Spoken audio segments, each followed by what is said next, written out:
მშვიდობისა, მე კიდევ ერთხელ მოგესალმებით, პოზიცია პირდაპირ ეთერშია და დღეს ჩვენ გადაცემის დიდ ნაწილს დავუთმობთ მოსკოვის მთავარ შეხვედრაზე საუბარს ექსპერტებთან და საგარეო საქმეთა მინისტრთან და გადაცემის ბოლოს ჩვენი სტუმარი იქნება ლევან გაჩეჩილაძე.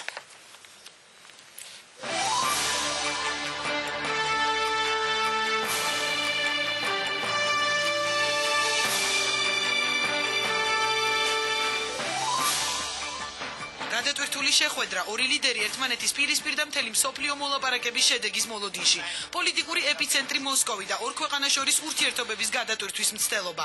ერთ-ერთი მთავარი თემა საქართველო. ღია საუბარი ჰქონდა საქართველოს შესახებ და კიდევ ერთხელ გავიმეორე, რომ საქართველოს სუვერენიტეტსა და ტერიტორიულ მთლიანობას პატევი უნდა სცენ. ღია და გულწრფელი თუ ცხარე საუბარი, რას ნიშნავდა კრემლში საქართველოზე გაკეთებული განცხადება? ვაჭრობა არ შედგა. ომი აღარ იქნება. ობამამ თქვა, რომ იყო გულწრფელი დიალოგი, რაც დიპლომატიურ ენაზე შეიძლება ნიშნავდეს ცხარე კამათსაც. რა იყო ცხარე საუბრის მთავარი მიზეზი? ვაშინგტონისა და მოსკოვის განსხვავებული პოზიციები. რაზე ვერ თანხმდება ამერიკა და რუსეთი? როდესაც განვიხილავდით უთანხმოებას საქართველოს საკითხზე, ისიც ვთქვით, რომ არავის სჭირდება განახლებული სამხედრო კონფლიქტი. როგორ გაიგეს თბილისსა და მოსკოვში ობამას სამშვიდობო გზავნილი? ამ შეხვედრის შემდეგ აგრესიის ალბათობა შემცირდა მკვეთრად. მან რუსეთის ხელისუფლებას სახალხო დაჩვენა, რომ ამერიკა არ შეურიგდება ომს კავკასიაში. მიაქციეთ ყურადღება, მედვედევმა მას არ უპასუხა. რატომ არ უპასუხა საჯაროდ დიმიტრი მედვედევმა ბარაკ ობამას და გაგრძელდა თუ არა საქართველოზე საუბარი კრემლის შემდეგ პუტინის ვერანდაზე? გაფანტა თუ არა ომის სუნი რუსული ჩექმის ქვეშ მომზადებულმა ჩაისურნელმა? ალბათობა არსებობს ომის საფრთხის, მაგრამ გაცილებით ნაკლები ვიდრე იყო 10 დღის წინ. თუ ორივე მხრიდან რუსეთისგან და საქართველოს მხრიდან არის ხელი თავები, ეს მათ ცოტათი გააგრილებს. მედვედევი პუტინის დუმილის პოლიტიკა და ობამას კიდევ ერთი ღია მხარდაჭერა ნატოს გაფართოებაზე. თეთრი სახლის ლიდერმა კრემლის ბინადრებს სუვერენული სახელმწიფოების უფლებები შეახსენა. ყველა ქვეყანას აქვს საკუთარი ლიდერების არჩევის უფლება. მათ ასევე უნდა ჰქონდეთ საკუთარი მყარი საზღვრები და დამოუკიდებელი საგარეო პოლიტიკა. ბარაკ ობამას ვიზიტი მოსკოვში და გამოხმაურებები თბილისში. როგორ აფასებენ კვირის მთავარ შეხვედრას ანალიტიკოსები და რას შეცვლის რუსეთის დედაქალაქში გაკეთებული განცხადებები საქართველოსთვის? საგარეო საქმეთა მინისტრი გრიგოლ ვაშაძე და ქართველი და ამერიკელი ექსპერტები დღეს პოზიციაში. ახალი მოძრაობა და ახალი გადაჯგუფებები. რატომ ქმნის უპარტიო გაჩეჩილაძე ახალ გაერთიანებას? გულწრფელად მინდა, რომ ვიყო ერთ-ერთი ინიციატორი ძალიან დიდი და სერიოზული საზოგადოებრივი მოძრაობა. დაიცავი საქართველოს საზოგადოებრივი ორგანიზაცია თუ მოძრაობა, რომელსაც პოლიტიკური გეგმები აქვს. ჩვენ ერთხელ და სამუდამოდ ვამივახციოთ იმას, რომ ქვეყანაში ადამიანი იყოს დაცული და ქვეყანაში ერთხელ და სამუდამოდ გაიმარჯვოს დემოკრატია. ჩემი პოზიცია დავაფიქსირო, ჩემი აზრი გამოვთქვა და ვიყო იქ, სადაც ხარიშხალი. თავარი არის საქართველოს კეთილდღეობა, რასაც ხელს უშლის ის მთავრობა, რომელიც არსებობს დღეს. და გამოდის ისე, რომ მთავრობის გადაგდება. გვინდა რომ ძალიან მძლავრი ორგანიზაცია, მძლავრი სისტემა შევქმნათ, რომელიც თავს დაიცავს იმ სისტემისგან, რომელიც გვებრძვის. თავდაცვის რა მეთოდები და რა ფინანსები აქვს ახალ ორგანიზაციას? ხელისუფლების ეჭვები. ეს არის ცდილობა ეს კორუმპირებული ფული, ქართველი ხალხის ძარცვაზე ნაშრომი ფული იქნას დახარჯული საქართველოში, ქართულ პოლიტიკაში და ამის არხად არ განაწედა ის ჯგუფი, რომელსაც ეს მსახურება განიხილავს ლევან გაჩეჩილაძე. გონია რომ ამ პარტიის მორალური სახე აუცილებლად იქნება სწორედ კახათ არ განაწედა. ძველი თუ ახალი სახეები, ვინ იქნებიან ლევან გაჩეჩილაძის თანამოაზრეები ახალ მოძრაობაში? ეს არის საზოგადოების კონსოლიდაცია, რომელიც აქტიურ მონაწილეობას იღებდა პირობითად 9 აპრილის მოვლენებში. ლევან გაჩეჩილაძე ახალი მოძრაობის და ახალი გეგმების შესახებ დღეს პოზიციაში.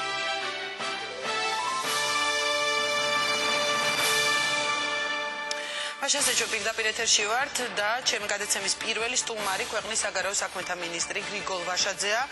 მოგესალმებით ბატონო გრიგოლ. დიდი მადლობა გადაცემის მონაწილეობისათვის და ბუნებრივია თქვენთან საუბარს და ზოგადად თქვენთან საუბარს და ზოგადად ჩემი გადაცემის ერთ-ერთი მთავარი თემა არის ეს ცნობილი შეხვედრა გამართული რუსეთის დედაქალაქში და გუშინ პრეზიდენტმა სააკაშვილმა უშიშროების საბჭოს ხთომაზე განაცხადა, რომ ვაჭრობა საქართველოზე არ შედგა და რომ ომი აღარ იქნება. ანუ ობამას მხრიდან მოსკოვში გაკეთებული განცხადებები შეიძლება ვთქვათ მყარ გარანტიად ჩავთვალოთ იმისა, რომ სამხედრო აგრესია რუსეთის მხრიდან შესაძლოა აღარ განხორციელდეს საქართველოში. ასე დავიწყებდი თქვენთან საუბარს. დიდი მადლობა სტუდიაში მოწვევისთვის. რამდენიმე საკითხს მინდა ახლა შევეხო. უპირველეს ყოვლისა ნათლად გამოიკვეთა რისთვის იყვნენ მოსკოვში შეკრებილი მხარეები.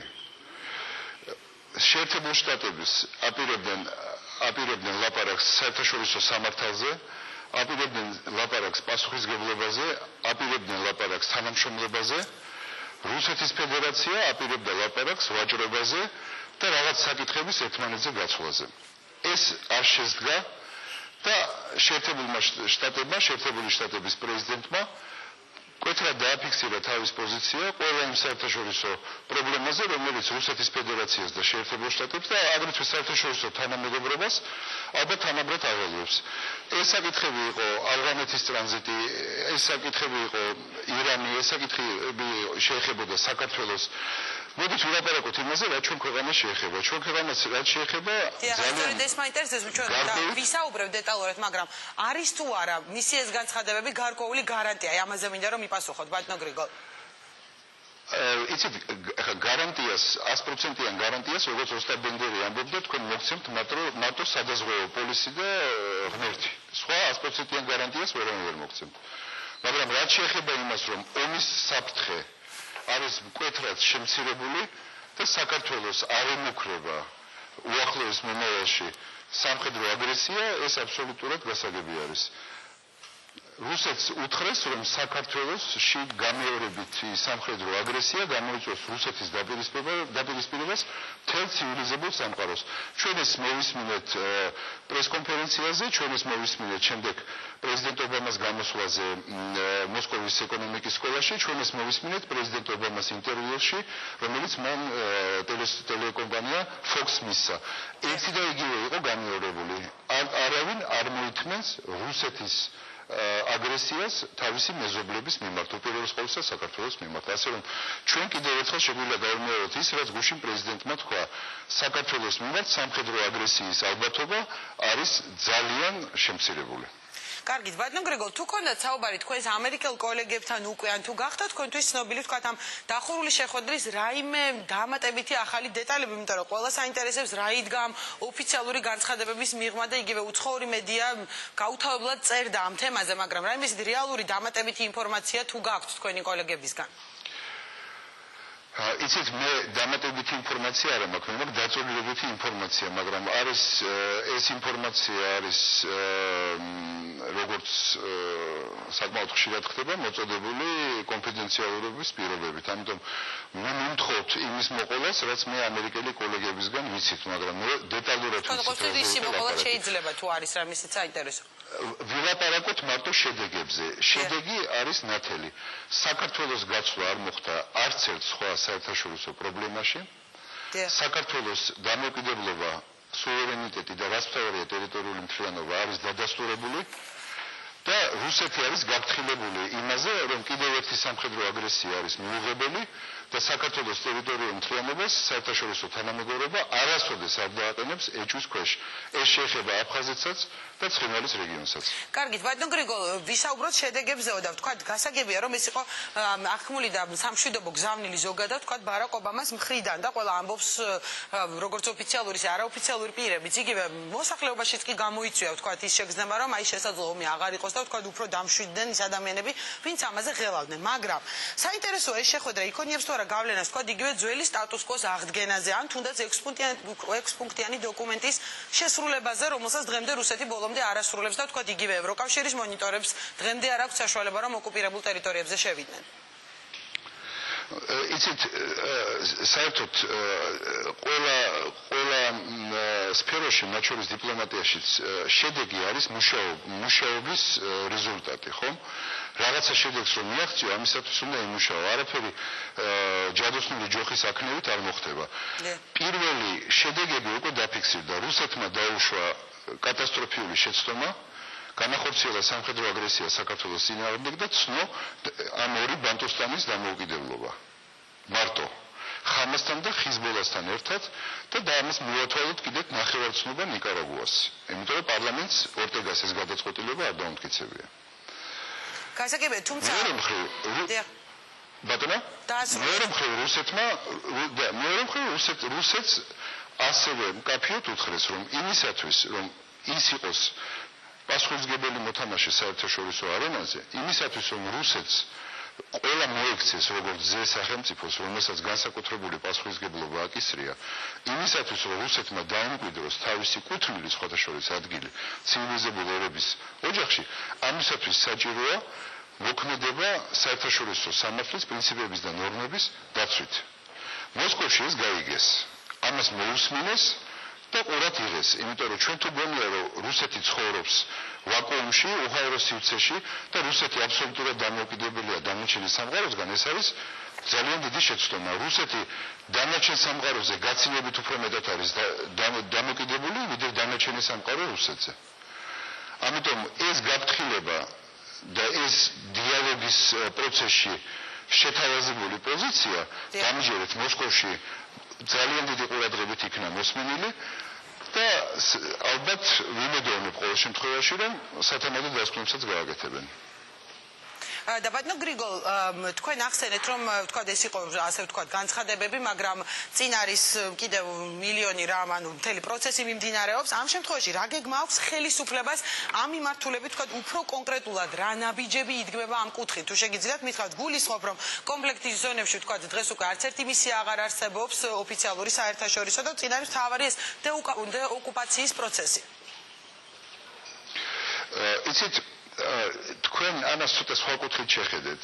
ის რომ რუსეთს მოუწია ეუთოს და გაეროს მისიების მოკლა და არ მიიღება იმ პირობებისა, რომელსაც საერთაშორისო თანამეგობრობა უყენებდა რუსეთს, ეს უკვე სიმპტომია სრული იზოლაციის.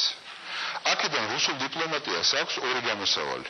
პირველი, რაც შეიძლება მეტი დრო მოიგოს და მაინც საბოლოოდ გაანთავისუფლოს საქართველოს ოკუპირებული ტერიტორიები, ამ ყურადღებას ის გაფრთხილება, რაც ყველა მხრიდან მოდის დღეს მოსკოვში და დაიწყოს თანამშრომლობა საქართველოსთან, დაიწყოს თანამშრომლობა საერთაშორისო თანამეგობრობასთან, დაიწყოს თანამშრომლობა ყველა თავის პარტნიორთან, დაიწყოს ისე ქცევა, როგორც შეეფერება გაერთიანებული ერების ორგანიზაციის უშიშროების საბჭოს მუდმივ წევრს, დაიწყოს საერთაშორისო დაღიარებული საერთაშორისო სამართლის პრინციპების და ნორმების დაცვა, მოახდინოს დეოკუპაცია საქართველოს ტერიტორიის და იქ განლაგება ამის შემდეგ იქ განლაგება საერთაშორისო ან სამშვიდობო მისიის ან საერთაშორისო საპოლიციო მისიის ადამიანის უფლებების უპირობო დაცვა, დევნილების დაბრუნება თავის საცხოვრებელ ადგილებში, ეკონომიკური რეაბილიტაცია და პატიოსანი მოლაპარაკებები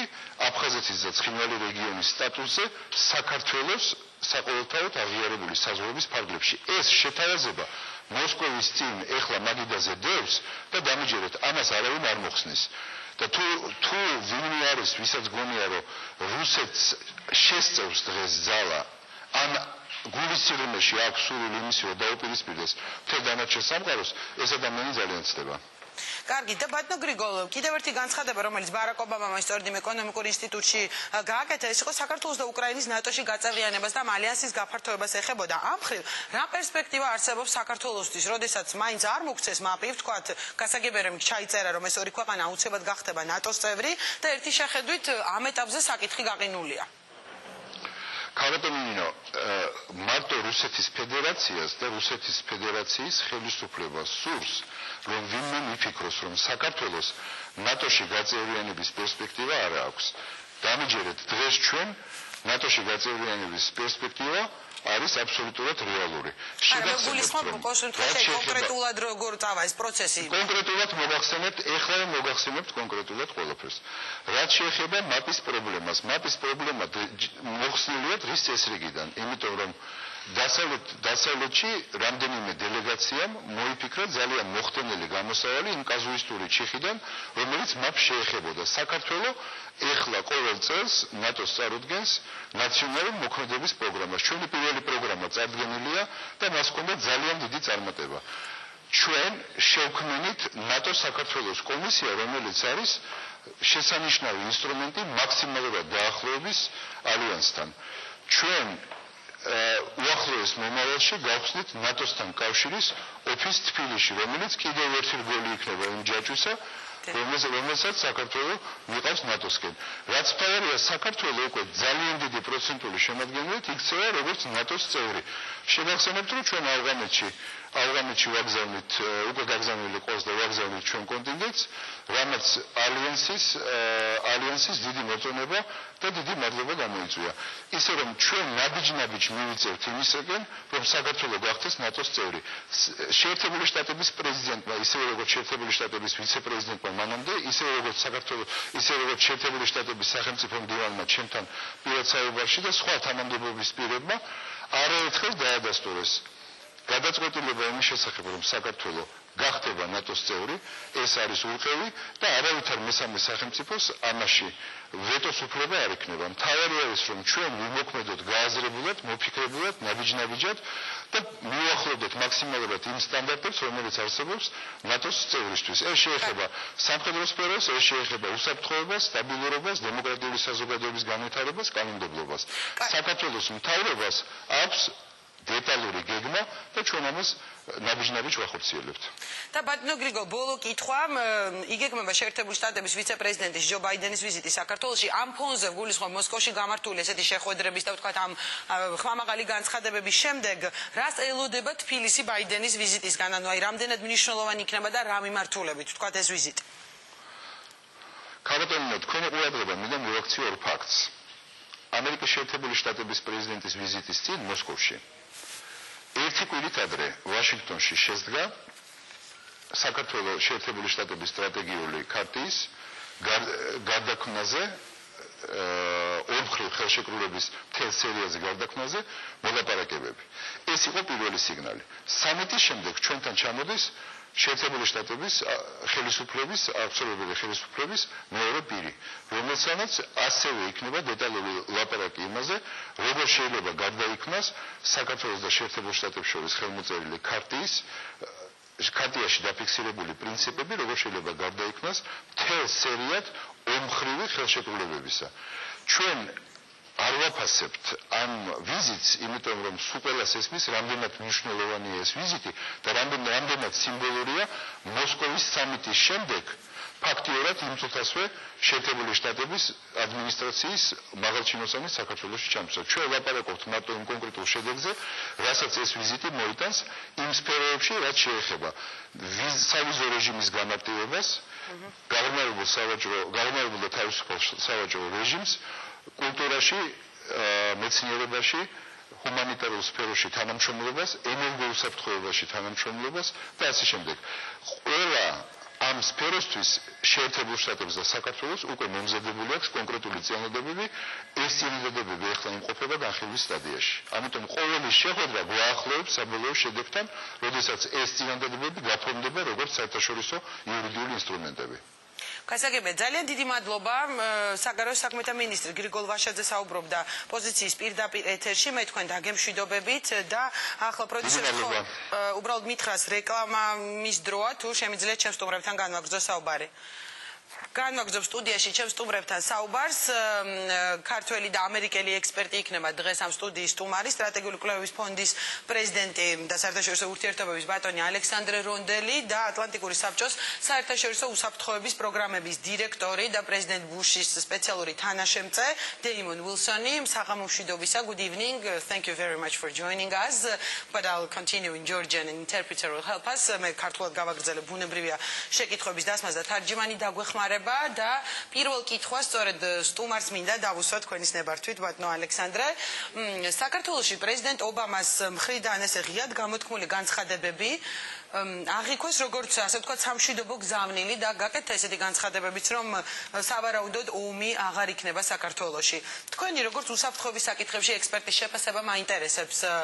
შეაჩერა ამერიკამ ამით ვთქვათ ომი კავკასიაში და ამდენად რეალური იყო ეს სამხედრო აგრესია კვლავ განხორციელებულიყო. ბუნებრივია საუბარს უფრო საქართველოს კუთხით დავიწყებთ, ჯერ ამ ვიზიტზე და შემდეგ უფრო ალბათ გლობალურად. Right. First of all, Nino, thank you for having me on the show this evening. I appreciate the chance to be here and thank you for really well time in the region. And President Obama's opportunity to deliver a clear message to the Russians the United States. And I think that the people from and the messages that the President have made it clear that any action in Georgia would certainly have dire consequences on the whole policy of the reset button. And I think that it's an opportunity. And I think that it will have helped set the scene for a safer summer here in Georgia.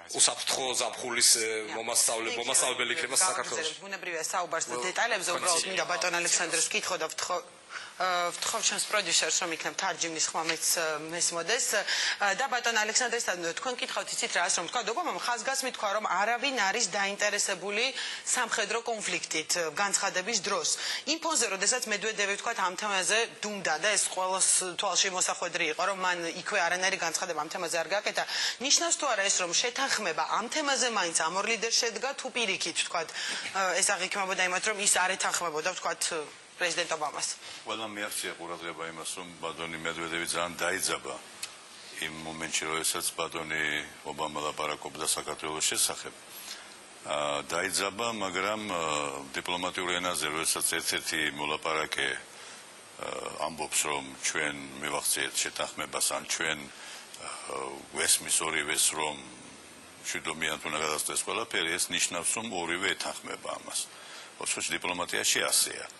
ახლა რუსებთან გაქვს საქმე შეიძლება რაღაც სხვანაირად ინტერპრეტირება მოხდეს ხომის მაგრამ ნორმალური დიპლომატიაში ასეა იმიტომ რომ მაშინ ის იტყოდა რომ მე არ ვეთანხმები ან რაღაც რემარკა იქნებოდა მაგრამ დაიძაბა ის მას ეს არ მოეწონა მაგრამ არაფერი უთქვამს და იგივე დიპლომატიური ენა ახსენეთ და დიპლომატიური ენაზე როდესაც ამერიკის შეერთებული შტატების პრეზიდენტმა თქვა რომ იყო ღია და გულწრფელი საუბარი ეს აღიქმება როგორც ხარეს საუბარი ხო მე დეტალებზე ჩავდივარ ჯერ მე შედეგებზე ვისაუბრებ ეს ნიშნავს რომ იყო პოზიციების ორივე მხრიდან განცხადება და ეს ნიშნავს რომ შეთანხმება არ იყო მიღწეული იყო უბრალოდ ასთა გასვლა გამოსვლა ძალიან ხანდახან ძალიან ისეთი დაპირისპირებულიც კი და ბატონ ვილსონთან მექნება შეკითხვა როდესაც ჩვენ ახლა სამხედრო აგრესიაზე ვსაუბრობ და ვიდრე ამ შედეგებზე ამ შეხვედრის დეტალურად ვისაუბრებთ ჩემთვის ცნობილია რომ თქვენ პრეზიდენტ ბუშის სპეციალური თანაშემწე იყავი და ომის დაწყების დროს საქართველოში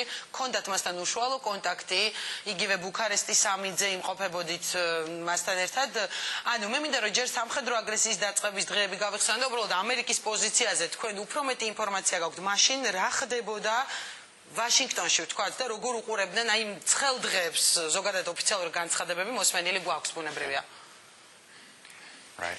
I would say in the run-up to the Russian invasion, there was a lot of concern in Washington, and particularly in the White House.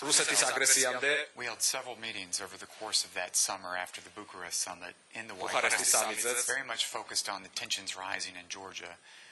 It was very clear from the beginning, right after the Bucharest summit, the Russians continuing to test the limits of what was acceptable here, moving forces into Abkhazia, presidential instructions creating more direct ties to Abkhazia and South Ossetia. So we were increasingly alarmed about these steps. We frankly were more focused and more concerned about Abkhazia, and less so in terms of South Ossetia. I'd say while we were increasingly concerned, we didn't anticipate that the Russians would actually invade and attack Georgia in the way they had. We had seen indications of the buildup because of the Russian exercises in the North Caucasus. We had some forces had remained after that exercise. But I don't think we were of the frame of mind that the Russians would actually pull the trigger and launch a full-scale invasion and an attack on Georgia. So the message in the White House was very different. Talking with President Bush, with Steve Hadley, the National Security Advisor at the time, these were among the most difficult days in Asia because it was a very difficult crisis. The White House was in overdrive. We moved my entire staff to the Situation Room of the White House. It was grueling, and it was just one of those painful experiences that your friends, your partners, თქვენი მეგობრები, თქვენი პარტნიორები, ის ხალხი, ვისთანაც თქვენ მუშაობთ, საქართველოში მათ უტევენ საქართველოს ქვეყნის, საქართველოს ტერიტორიის დაპყრობა ხდება. სიტუაცია ძალზე დაძაბული, მაგრამ ეს იყო ერთ-ერთი ყველაზე მძიმე დრო, რომელიც მე გამოვიარე შეიძლება ესე იყოს. დიდი მადლობა. ბატონ ალექსანდრეს ვკითხო და ისევ დაგიბრუნდებით. ბატონ ალექსანდრე, ყველა საუბრობდა, რომ გადამწყვეტი შეხვედრა იყოს თოშ მედიაში ესე საუბრობდნენ, რომ იყო ვლადიმერ პუტინთანაც. გახსოვთ ალბათ ბარაკ ობამას შეკითხვაც კი დაუსვეს პრესკონფერენციაზე, რომ თქვათ რომელი უფრო არის მართველი რუსეთის პრემიერი თუ პუტინი.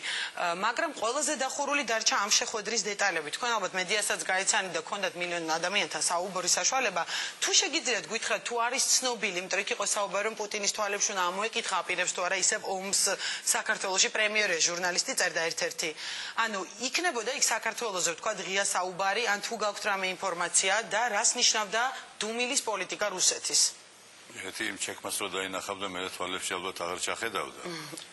რამდენად ცნობილია და უფრო მეტად ამის შესახებ რუსები ლაპარაკობენ, უფრო იყო მონოლოგი ვიდრე დიალოგი, ბატონი პუტინი დიდ დაწოლას ახორციელებდა ბატონ ობამაზე და როგორც ყოველთვის ხდება ხოლმე რუსები ამბობენ, რომ აი ჩვენ გვამცირებთ, აი ამას აკეთებთ, ესეთი მეთოდი აქვს, რომ მოგაწვევებიან, რომ ეს კარგი თავდასხმა არის, კაი თავდაცვა. და მე შეუნდა თავი იმართლო, მაგრამ მე მგონი თავი ამართლებია, მაგრამ როგორც გამოვიდა რუსული წყაროებიდან, მაინც ათქმეინეს ობამას, რომ ჩვენ გავითვალისწინებთ თქვენს წუხილებს ამ საქართველოს შესახებ და ამ მეზობელი ქვეყნების შესახებ, მაგრამ იყო ასეთი ინტერპრეტაციებიც, რომ რუსებმა ცოტა სხვანაირად გაიგეს, ვიდრე მან თქვა. ამიტომ ბატონ ბაიდენის ჩამოსვლა თბილისში სწორედ იმის მაჩვენებელი იქნება, ვინ რა იგულისხმა და ვინ რა გაიგონა. და ამ შეხვედრის შემდეგ ერთ-ერთი ოფიციალური განცხადება, რაც გაკეთდა, ეს იყო უშაკოვი, თუ არ ვცდები, პუტინის ადმინისტრაციის უფროსის მოადგილემ, რომ მანამდე ოფიციალური განცხადება დღეს გააკეთა კიდევ, ვთქვათ, იტალიაში დიმიტრი მედვედევმა, იყო ის, რომ ამერიკა დაპირდა რუსეთს მათი ინტერესების გათვალისწინებას ნატოს საკითხებში და ამ გაფართოების საკითხებში. რამდენად რეალური შეიძლება იყოს ეს განცხადება, თუნდაც იმ ფონზე, როდესაც ამერიკა სულ ამბობს, რომ გავლენის სფეროების და ამის მოპოვების დრო დღეს არ არის და ესეთია მისი პოზიცია.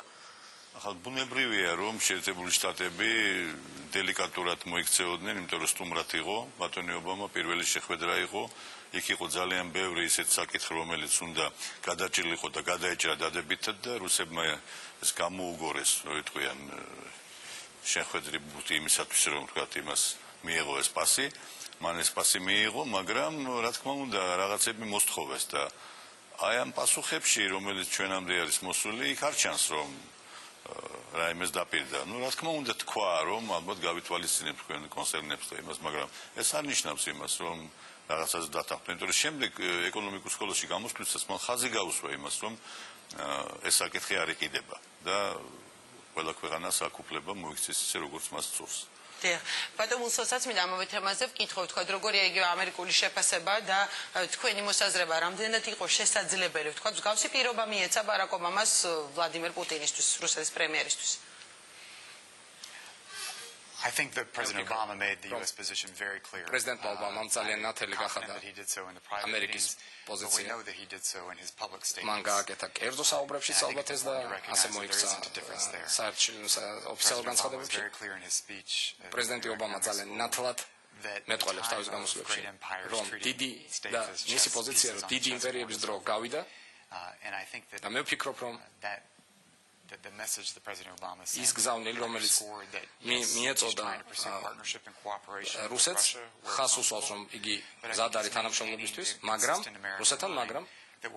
ასევე ხაზი გაუსვა, რომ თანამშრომლობა შედგება მხოლოდ და მხოლოდ იმის გარეშე, რომ შეეწიროს ამას ღირებულებები და შეეწიროს ამას საქართველოს სუვერენიტეტი. It's difficult to see how far that reset policy will take the two countries forward. ნახოთ რა შედეგი მოყვება ამას. და ახო მინდა გითხოთ ობამას ასე ვთქვათ მე ვიტყოდი კატეგორიულობა და ძალიან ისეთი გამოკვეთილად გაკეთებული განცხადებების უკან ვთქვათ რამ უფრო იმუშავა ასე ვიტყოდი ანუ იყო წინასწარი მოსამზადებელი შეხვედრები ვთქვათ იყო ვიზიტები აქ საქართველოშიც ჩვენ ნახეთ სენატორების წერილები იგივე ლიბერმანის და მაკეენის როდესაც ორივე ძალა ვთქვათ ერთი და იგივე წერილს წერდა მას ანუ როგორ ფიქრობთ იყო ეს ძალიან მნიშვნელოვანი ეს წინასწარი მოსამზადებელი სამუშაოები და იყო თუ არა ეს ობამასთვის ერთგვარი გამოცდა რაზეც ბევრი საუბრობდა უცხოურ მედიაში I think the preparatory stage for the trip was very important. მოსამზადებელი ეტაპი ძალიან მნიშვნელოვანია. There was a bit of concern პირველ თვალსაზრისით იყო შეშფოთება რა თქმა უნდა ვაშინგტონში. Central Europe and here in Georgia. Because much of the focus of the administration, much of the public message was on how to reset the relationship with Russia. And the reality of how bureaucracies work, the fact that President Obama was going to Moscow, it drove all the bureaucratic attention in Washington to focus on how to prepare a successful meeting with the Russians. ყურადღება ვაშინგტონში გადაიტანა იმაზე, თუ როგორ მოემზადებინათ წარმატებული შეხვედრა რუსეთთან და other members of შეხვედრას that there was a concern that the administration მოკავშირეებთან კონგრესის წევრებთან on the Russian side of the equation. ეს არა მხოლოდ რუსეთის წესების და რუსეთის პოზიციის გათვალისწინება, მაგრამ კაცრი პოლიტიკა და განსაზღვრული პოლიტიკა ისეთ ქვეყნების მიმართ, როგორც არის საქართველო და უკრაინა. და ამან მისცა ადმინისტრაციას შანსი გაიაზრებინა როგორ ემუშავა რუსეთში და გაითვალისწინებინა საქართველოსა და უკრაინის ინტერესები. You've seen the announcement the Vice President Biden მოვისმინეთ რამდენიმე მაღალჩინოსნის განცხადება ჩვენ ამერიკის ადმინისტრაციისა ჩვენ ვიცით რომ ბატონი ბაიდენი ჩამოდის ეს არის ის ნიშანი და ის სიგნალი რომელსაც საქართველოს უზამის ამერიკის ადმინისტრაცია და ის რომ ადმინისტრაცია ხას უსვამს უფრო აქტიურ პოლიტიკას რომ ასევე ხაზი ესმება რა პოლიტიკა უნდა გატარდეს საქართველოსა და უკრაინასთან ჩვენ რა თქმა უნდა მივესალმებით თანამშრომლობის ფაქტს რუსეთთან მაგრამ თუ არ იქნება ნათლად გაცხადებული თანამშრომლობის გეგმები საქართველოსა და უკრაინასთან ეს უკვე ბალანსის დამყარების ხელშემშლელი წინაპირობა იქნება საქართველოს და უკრაინაზე საუბრისას ბატონო ალექსანდროკო თქვენ მინდა გითხოთ იქ შეერთებული შტატების პრეზიდენტმა ახსენა ესეთი ფრაზაც რომ ყველა სახელმწიფო სუვერენულ სახელმწიფოს აქვს უფლება აირჩიოს საკუთარი ლიდერი შესაძლოა ეს ჩავთვალოთ მინიშნებად თქვათ კრემლისთვის ისევ ამ შიდა პოლიტიკაში ჩაურევლობაზე რასაც სულ არის საუბარი საქართველოსთან მიმართებაში და უკრაინასთან მიმართებაში ეს რა თქმა უნდა იყო პირდაპირ მინიშნება პირდაპირ იმიტომ რომ ადრეც ისინი ერეოდნენ უკრაინაში შიდა საქმეებში, საქართველოშიც და ახლა აშკარად ერევიან ორივე შემთხვევაში. ანუ ძალიან კონკრეტულად თქვა უთხრეს იყო იმის გამოძახილი თქვა როდესაც რეჟიმ ჩეინჯი ასე ვთქვა სულ იყო მოსკოვის მხრიდან განცხადებები ფიქრობთ რომ ამაზე მინიშნება იყო თქვა ამაზე უფრო დიპლომატიურად და გამოკვეთილად ვერ მიუნიშნება გასაგებია კარგი და აქვე თქვენი როგორც უკვე ქართველი ექსპერტის და ქართულს იმიტომ ამახვილებ რომ საქართველოს კუთხით მინდა მითხრათ იყო ეს მაქსიმუმი თქვა რისი იმედიც არის მოლოდინიც იყო ამ შეხვედრიდან საქართველოსთან მიმართებაში რომ სხვა თემებზეც ვისაუბროთ როდესაც შენ საზღვარზე ტანკები გრუხუნებენ და მტერი ემზადება კიდე შემოსასვლელად რა თქმა უნდა ეს ძალიან ბევრი იყო თქვენ ვიცით რომ ჩვენ საზოგადოებრივობაში ჩვენ მოსახლეობაში არის შიში ნამდვილად ჩემშიც არის და არავინ არ მალავს ამას. რა თქმა უნდა ამ შეხვედრის შემდეგ ეს შიში მოიხსნა. ხომ კლიანად შიში არ მოხსნილა, მით უმეტეს შანშანდელი ტრამის შემდეგ, მაგრამ რა თქმა უნდა ძალიან ბევრად შეიძლება ითქვას უფრო დაწნარებულები ვარ და ბატონ ვიცე-პრეზიდენტის ჩამოსვლა კიდევ ერთი წამალი იქნება მე მგონი რომელიც დაგვამშვიდებს, იმიტომ რომ იმის შემდეგ რაც შარშან მოხდა ჩვენ უფრო რეალისტურები ვართ ვიდრე ვიყავით აქამდე და რა თქმა უნდა ამ შეხვედრამ ბევრი შეცვალა. უნდა ყოველ შემთხვევაში უნდა ვიმედოვროთ. ანუ მოლოდინი ასე ვთქვათ, უფრო მეტი იყო, ვთქვათ, თუ უფრო ნაკლები შეხვედრა. მოლოდინი იყო ნაკლები. მე ვფიქრობდი, რომ უფრო მეტი დათმობა იქნებოდა ამერიკის მხრიდან, იმიტომ რომ დაწოლა რუსებისგან დიდია და მით უმეტეს აი ამ მოგებული ომის შემდეგ ისინი თავს გზნობენ ცოტა უფრო ეგრეა ხოლმე რა ხულიგანი რამეს რო ჩაიდენს და რო გაუვა მე რეგონია რომ ყველაფერი გაუვა და ეს ის მომენტია, როდესაც უნდა გააჩეროთ, თორემ მე შეიძლება ძალიან შორს წავიდეს. და როგორ ფიქრობთ, რამდენად მნიშვნელოვანი იყო წინასწარი პერიოდი? მე ამას იცით რატო ვკითხულობ, ანუ თქვათ, იყო ეს დამოკიდებული მხოლოდ ამერიკულ მხარეზე, ქართულ მხარეზეც, რუსულ მხარეზე, ანუ ის რომ ვთქვათ, აი ესეთი შედეგი მიგვეღო ამ შეხვედრიდან. და ვგულისხმობ იმასაც, რომ იყო ჩვენი მხრიდან, ანუ სახელმწიფოს მხრიდან შეხვედრები ამერიკის შეერთებულ შტატებში წინასწარ, ასევე იყო აი სენატორების წერილი, რაც ვახსენე და მინიმუმ თქვათ წინსწრების შეხვედრა. ეს იყო სერიოზული გავლენა და ის რომ თქვათ, მთელი ამერიკული ელიტა მხარს უჭერს საქართველოს ტერიტორიულ მთლიანობას, აი ეს სიგნალი იმისათვის, რომ ეს შედეგი ყოფილა. ყოველთვის არის განსხვავებული აზრები. ახლა ზოგი უჭერს, ზოგი არ უჭერს, ზოგი უფრო რეალისტია, ზოგი ცინიკოსია, მაგრამ ფაქტია, რომ ბატონ ობამას ჩამოსვლამდე იყო ძალიან დიდი ესეთი მუშაობა აქტიური ყველა მხრიდან. ხო, თუ ეს თქვა ქარტიის გავლენა, რომ უკვე სტრატეგიული პარტნიორები რომ ყველა უყურებს მათ და ამერიკის პრესტიჟი იყო იქ მოქცევა ისე, რომ არ ყოფილიყო უკან დახევა. იმიტომ რომ ეს პირველი შეხვედრა იყო, ნამდვილი პირველი თანაც მოსკოვში, რუსების მოედანზე, ამიტომ ობამასთვის ძალიან მნიშვნელოვანი იყო, რომ იქ ქულები არ დაეკარგა. და მე მგონი ქულები არ დაუკარგავს. პირიქით ძალიან დელიკატურად მოიქცა, მაგრამ ძალიან მტკიცე პოზიცია ჰქონდა. ეს კარგად მოჩანდა, რომ ეს ბალანსი სიმტკიცესა და დელიკატურობას და დიპლომატიას შორის იყო დაცული. ეს ნიშნავს, რომ იყო ძალიან კარგად მომზადებული. გასაგებია. ბატონო უილსონ, თქვენ მინდა გითხოთ, რამდენიმე თვეა საუბარი ამ რუსეთ-ამერიკის ურთიერთობებზე, ამ გადატვირთვაზე და იყო ძალიან დიდი მოლოდინი ბუნებრივია ამ პირველი პირების შეხვედრისა. მე წეღანაც ვახსენე, რომ საუბრობდნენ, რომ ობამას ერთგვარი გამოცდა აქვს ჩასაბარებელიო. მინდა უბრალოდ მიპასუხოთ, ამერიკელების შეფასება, ვთქვათ, რაღაც პოლიტიკურ წრეებში როგორია, ჩააბარა მან ეს გამოცდა თუ არა და გადატვირთვის თვალსაზრისით რაიმე ახალი ნაბიჯები გადაიდგა თუ არა ამ ორ ქვეყანას შორის უკვე. Right, I think he was facing two tests. I think one, the Russians were testing him, and the Russians wanted to see would this be a strong president. Would he lay down some markers? What kind of person are they going to be? But he was also facing a test back home in Washington.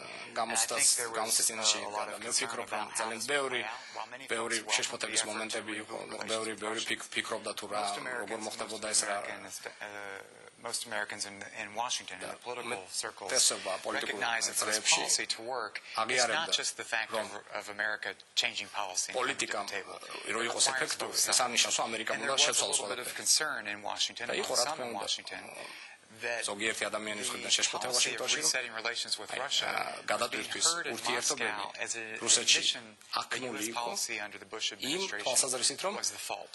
ამერიკული პოლიტიკა ბუშის ადმინისტრაციის პირობებში იყო შეცდომი.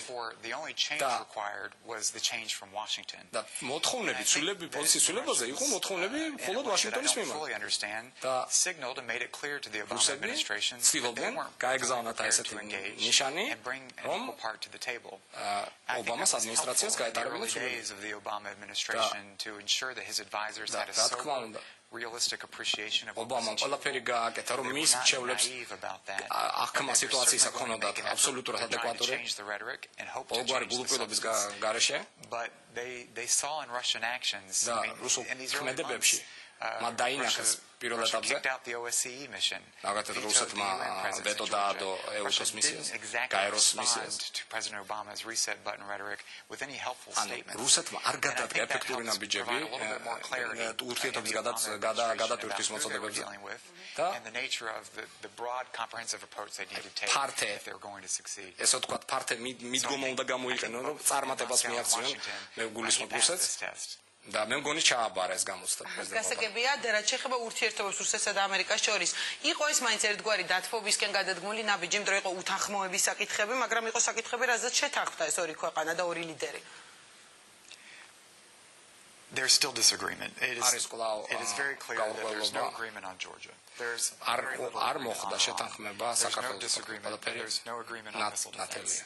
These are major issues.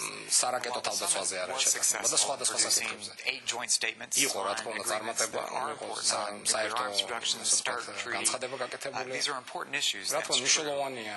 But They didn't solve everything. მაგრამ It ყველაფრის didn't paper over the მოგარება most ვერ მოახერხეს significant differences, and I think that they're very much there. ნათლად ჩანს განსხვავებული And I პოზიციებში think that და მე ვფიქრობ it's რომ making clear that ნათელი we can ხდება რომ pursue discrete cooperation with Russia on certain issues. რა თქმა უნდა But შეგვიძლია at the end of the თანამშრომლობასთან day, there's a limitation on how deep რიგ that საკითხებზე, cooperation მაგრამ can go, how საბოლოოდ deep that partnership can go. შეზღუდვა სადამდე შეიძლება მივიყვანოს ამ It's not თანამშრომლობას based on any stronger underpinning that can bring the two countries together. So there are limits. And შეზღუდვების frankly, at this საკითხი არის stage, რაღაც it's really questionable how much Russia can contribute to the priorities that are on რომელიც the უნდა Obama გავიაროთ, მაგრამ administration's agenda. საბოლოოდ ჩვენ გვაქვს იქ ის ადგილი, სადაც უნდა შევჩერდეთ. უნდა ვიმუშაოთ, რა თქმა უნდა, ავღანეთის საკითხები, სხვა საკითხები. The United States needs Russia to not do things. ბევრ შემთხვევაში ამერიკას სჭირდება რუსეთმა არ გააკეთოს არაფერი, არ გადადგას ნაბიჯები. There's not much that Russia will be able to add to the solution in Iran.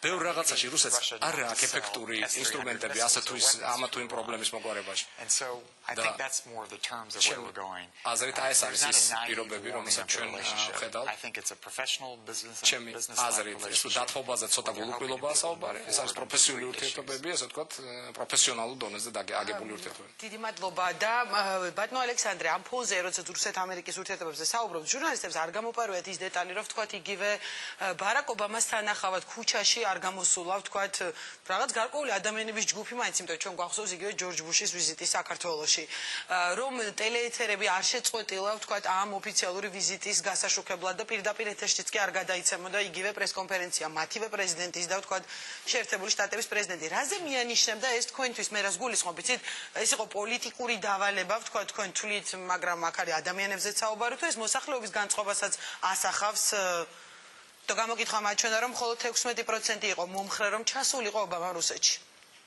მოსახლეობაშიც რა თქმა უნდა, მოსახლეობაში ნაციონალიზმი და შოვინიზმი ძალიან გავრცელებულია, ნახეთ გამოკითხვები, სამწუხაროდ ეს რუსეთი არა, რომელიც ჩვენ ბევრი თანამემულის გონია რომ კიდე არსებობს, არსებობდა კი საერთოდ ესეც საკითხავია და ის ფაქტია რომ მაინც და მაინც ახლა ამერიკელებზე არ ამოძეთ ზედამთვარე, მაგრამ რა თქმა უნდა რუსეთში ყველაფერი ცენტრალიზებულია და რა თქმა უნდა იყო როგორც თქვენ კომანდა და ხაზეინმა ალბათ როგორც მოინდომა ისე მოიქცნენ.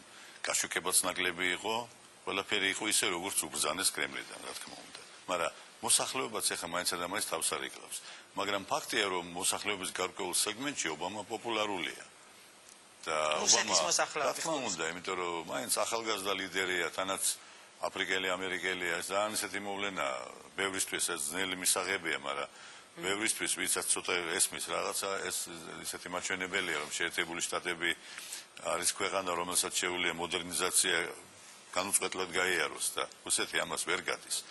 ამიტომ რა თქმა უნდა, პოპულარიზაციას ობამასი ხელი შეუშალეს, ბუნებრივია. გასაგებია და თქვენ რამდენიმე წუთის წინ თავად ახსენეთ ეს რუსული ჩეკმა ძალიან ცნობილი კადრები, რომელიც ყველას დაამახსოვრდა ეს ჩაის მოდუღების, ასე ვთქვათ, რიტუალი, მაგრამ რა დაანახა, ვთქვათ, იყო ამაში რაღაც აზრები, ასე ვთქვათ, შესაძლოა ამით მინიშნებები რუსეთის მხრიდან, რომ მან დაანახა რუსული ჩეკმა და სამხედრო ძალა, ვთქვათ, ამერიკის ლიდერს. მე ვფიქრობ, რომ აქ იყო ესეთი მცდელობა ეჩვენებინა, რომ აი ჩვენ განსაკუთრებული ვართ, აი სხვანაირები ვართ, ესეთი შიროკი რო იტყვიან ეს. ხო ხედავთ, მაშინ იმაში ხაბაროვსკში ჩაიყვანეს მაშინ ლიდერები ევროპის. რომ ეჩვენებინათ რამხელა ქვეყანაა და ამდენი ხანი იფრინეს ხაბაროვსკში არ გინდა ჩახვიდე უბედური ერთი ადგილია. მაგრამ ნუ ჩაიყვანეს აჩვენეს რომ ამხელა რუსეთია. რუსეთი სულ ცდილობს რომ აი სტატუს კვო მაღალი სუპერძალის რომ აი მას ანგარიშს უწევენ. ეს ძალიან მნიშვნელოვანია მათთვის და რა თქმა უნდა პრეზიდენტ პუტინმა უჩვენა მას რომ ეს ჩვენი კულტურა, ეს ჩვენ სხვანაირები ვართ. ანუ მხოლოდ კულტურა, თქვა ესე აღიქმებოდა და არა ძალა, იგივე პოლიტიკური კულტურა მე ვიტყოდი და ჩვენ მაგრები ვართ, ჩვენ სხვანაირები ვართ, მაგრები ვართ, ეს იყო. და ბატონო ვილსონ, თქვენთან ბოლო კითხვა მინდა დავსვა, თქვენ ბრძანდებოდით პრეზიდენტ ბუშის, ასე ვთქვათ, თანაშემწე ევროპისა და ნატოს საკითხებშიც, ანუ ნატოზე მინდა უბრალოდ კითხოთ, თქვენ როგორ ფიქრობთ, აი რა პერსპექტივა აქვს საქართველოს იმ ფონზე, როდესაც ჩვენ არ მოგცეს მაპი, ასე ვთქვათ, ბუქარესტის სამიტზე, სულ არის საუბარი ალიანსის გაფართოებაზე, მაგრამ არსებობენ მოწინააღმდეგები ქვეყნები ღიად. ანუ რა პერსპექტივა აქვს საქართველოს ალიანსში გაწევრიანების კუთხით? You know, I think it's very important to remember how far Georgia has come with the alliance. The decision that Georgia one day will be a member of the alliance. That is a very powerful statement. In fact, some respects, we went into the Bucharest summit not even aiming for something that profound, that deep. შეიძლება ითქვას, რომ ბუქარესტში არც იყო ესეთი გეგმები, ესეთი სერიოზული განცხადების გაკეთების. ჩვენ ვცდილობდით საქართველოს დახმარება გაგვეწია ევროპის ატლანტის შემდეგ. ესეთი გადაწყვეტილება იყო ძალიან ძლიერი ჩემი აზრით. და ეს ხას უსვამს, რომ არსებობს პოლიტიკა ალიანსის, რომ და კომისია საქართველოს ნატოსი, რომელმაც უნდა შეიმუშაოს სტრუქტურა, რომ საქართველო გაწევრიანდეს ნატოში. და მე ვფიქრობ, რომ ბევრი თვალსაზრისით ჩემი აზრით საქართველო უნდა ძალიან პროფესიულად მოახდინოს ფოკუსირება სხვადასხვა ნაბიჯებზე, გააძლიეროს დემოკრატიული ინსტიტუტები, გააძლიეროს თავდაცვისა და ეკონომიკური რეფორმების განხორციელება და გახდება აუცილებლად ესე ვთქვათ ესეთი იქნება მიღებული უმაღლეს სასწავლებელს შეიძლება ესე ვთქვათ და But by doing all of this work, doing everything right, Georgia will have shaped that debate. Folks will notice and say, Georgia has taken this very seriously, and they've actually met their commitments. And Georgia continues to deliver on those in a very substantial way. I think it will begin to change opinions over time within Europe. So NATO membership is not an imminent thing. There are many of us in Washington that are strong supporters and will continue to advocate for that. But it is controversial. I think Georgia's own action can help improve the nature of the debate. რა თქმა უნდა გაუმჯობესებს ამ ხარის სამ დებატების საქართველოს წევრიანობაზე და რა for the United States of America to really put this on a back burner and say, okay, the next 2 years we're not going to focus on this. We can't afford to lose 2 years. We need to remain active, working with Georgia, working with civil society, working with the government, and helping prepare for the day when we will be able to assume the responsibilities of membership. So it's not imminent, but I'm still optimistic of the long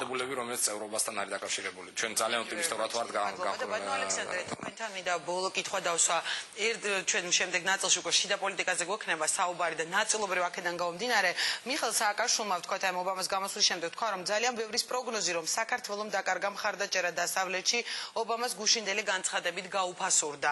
აქედან გამომდინარე მინდა კითხოთ, იყო ეს ბუნებრივია ქვეყნისადმი მხარდაჭერა, მაგრამ ხელისუფლება სულ ამბობს რომ ეს არის მაინც ხელისუფლების მხარდაჭერაც ერთგვარად, იმიტომ რომ ისინი მართავენ ამჟამად ქვეყანას. ანუ ამ კუთხით ვთქვათ ეთანხმებით ამ განცხადებას იგივე რაც პრეზიდენტმა თქვა. მე მგონი უნდა დავეთანხმოთ, იმიტომ რომ ჯერჯერობით ყოველ შემთხვევაში ასეა. მე სხვა მიდგომას ვერ ვხედავ ჯერჯერობით. მე მგონი უნდა დავეთანხმოთ იმას, რაც ბატონმა მიხეილმა ბრძანა გუშინ. მე ჯერ სხვა მიდგომას ვერ ვხედავ. შეიძლება ვინმე ხედავს, მაგრამ მე ვერ ხედავ.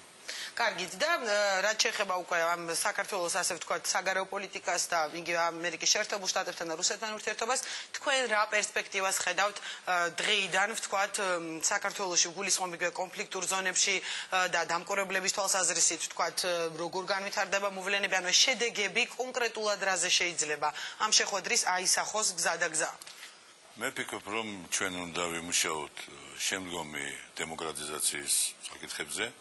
ქვეყანა საქართველოს სხვა გზა არ აქვს, უნდა იყოს დემოკრატიული სახელმწიფო, თანამედროვე დემოკრატიული, თანამედროვე სიცოცხლეუნარიანი დემოკრატიული სახელმწიფო. თუ ეს პროცესი გაგრძელდა, გაღრმავდა და შედეგიანი იქნება და მე იმედი მაქვს რომ იქნება, მაშინ ჩვენ ამოცანას გადავწყვეტ. მიუხედავად იმისა, რომ ჩვენი მტერი არის ძალიან ძლიერი. თუ ჩვენ აქ ჩავარდებით, მაშინ ჩვენ ვერაფერს ვერ მივახცევთ. ეს არის მთავარი, რომ ჩვენი ქვეყანა გამვითარდეს და სახელმწიფოებრიობა მისი გაძლიერდეს. და უნდა გვახსოვდეს ერთი რამ. დემოკრატია უსაფრთხოების გარეშე არ ხდება. დემოკრატია ვაკუუმში არ იქნება. სახელმწიფო უნდა შედგეს. სახელმწიფო თუ იქნება, დემოკრატიაც იქნება. ჩვენ არ შეიძლება, ჩვენი სახელმწიფო დემოკრატიული უნდა იყოს. სხვანაირად არაფერი არ გამოვა. ეს ორი ამოცანა გვაქვს. ეს ორი ამოცანაა, მაგრამ უსაფრთხოება და დემოკრატია ერთ-ერთ მითია. ხელი ხელჩაკიდებული და არა ცალ-ცალკე. გასაგებია, ძალიან დიდი მადლობა ბატონო ალექსანდრე, ძალიან დიდი მადლობა სტუმრობისთვის. მე შეგახსენებთ, რომ ჩვენი სტუდიის სტუმრები იყვნენ ბატონი ალექსანდრე რონდელი, საერთაშორისო ურთიერთობებისა და სტრატეგიული კვლევების ფონდის პრეზიდენტი და შეერთებული შტატების ატლანტიკური საბჭოს საერთაშორისო უსაფრთხოების პროგრამების დირექტორი ბატონი დეიმონ ვილსონი. ახლა რეკლამის დრო ეთერში, რეკლამის შემდეგ უკვე ჩვენ შიდა პოლიტიკას დაუბრუნდებით და ჩვენი სტუდიის სტუმარი იქნება ოპოზიციის ერთ-ერთი ლიდერი ლევან გაჩეჩილაძე. Thank you very much for being a guest of our talk show. ახალი მოძრაობა და ახალი გადაჯგუფებები. რატომ ქმნის უპარტიო გაჩეჩილაძე ახალ გაერთიანებას? გულწრფელად მინდა რომ ვიყო ერთ-ერთი ინიციატორი ძალიან დიდი და სერიოზული საზოგადოებრივი მოძრაობის. დაიცავი საქართველოს საზოგადოებრივი ორგანიზაცია თუ მოძრაობა, რომელსაც პოლიტიკური გეგმები აქვს. ჩვენ ერთხელ და სამუდამოდ მივახციოთ იმას, რომ ქვეყანაში ადამიანი იყოს დაცული და ქვეყანაში ერთხელ და სამუდამოდ გაიმარჯვოს დემოკრატია. ჩემი პოზიცია დავაფიქსირო, ჩემი აზრი გამოვთქვა და ვიყო იქ, სადაც ხარიშხალი. თავარი არის საქართველოს კეთილდღეობა, რასაც ხელს უშლის ის მთავრობა, რომელიც არსებობს დღეს. და გამოდის ისე, რომ მთავრობის გადაგდება. გვინდა რომ ძალიან მძლავრი ორგანიზაცია, მძლავრი სისტემა შევქმნათ, რომელიც თავს დაიცავს იმ სისტემისგან, რომელიც გვებრძვის. თავდაცვის რა მეთოდები და რა ფინანსები აქვს ახალ ორგანიზაციას? ხელისუფლების ეჭვები. ეს არის ცდილობა ეს კორუმპირებული ფული, ქართველი ხალხის ძარცვაზე ნაშოვნი ფული იქნას დახარჯული საქართველოში, ქართულ პოლიტიკაში და ამის არხად, კახათ არ გამაწედა ის ჯგუფი, რომელსაც ეს ემსახურება, განიხილავს ლევან გაჩეჩილაძე. გონია რომ ამ პარტიის მორალური სახე აუცილებლად იქნება სწორედ კახათ არ გამაწედა. ძველი თუ ახალი სახეები, ვინ იქნებიან ლევან გაჩეჩილაძის თანამოაზრეები ახალ მოძრაობაში? ეს არის საზოგადოების კონსოლიდაცია, რომელიც აქტიურ მონაწილეობას იღებდა პირობითად 9 აპრილის მოვლენებში. ლევან გაჩეჩილაძე ახალი მოძრაობის და ახალი გეგმების შესახებ დღეს პოზიციაში.